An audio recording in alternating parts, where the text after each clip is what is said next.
Homestead-Miami Speedway. Last race of the chase, Jimmy Johnson 86 points up on Jeff Gordon. Jimmy only has to finish within 18 spots of Jeff to take the championship, his second straight. People don't win two championships in a row, but Jimmy can. It's been a marvelous year for him and Chad Knaus, similar to the years that Ray Everham had with Jeff Gordon himself. In fact, Ray was talking about that the other day, and I think he's going to re-examine his team. He's now a car owner. Jack Roush is re-examining his team, shaking things up, putting Robbie Reiser in charge of the entire operation as general manager. That ought to be a good change, but I'm not sure exactly what's going to happen to the Matt Kenseth operation. Chip Boland's going to take over there. He's the chief engineer, been with them for 10 years. That ought to be pretty good.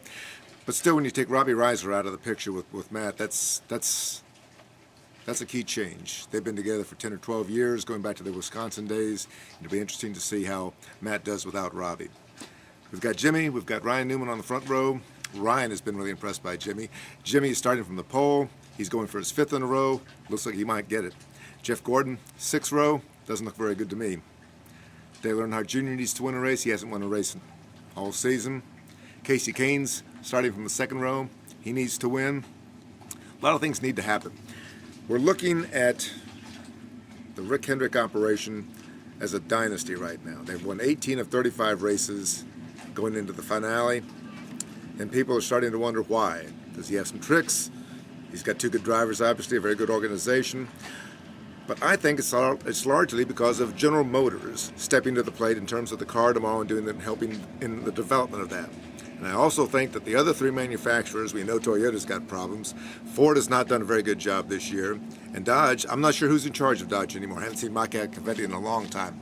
I think the reason that the Hendrick operation is doing so well is not just because they are good, and they are good, but it's because the other manufacturers haven't stepped to the plate.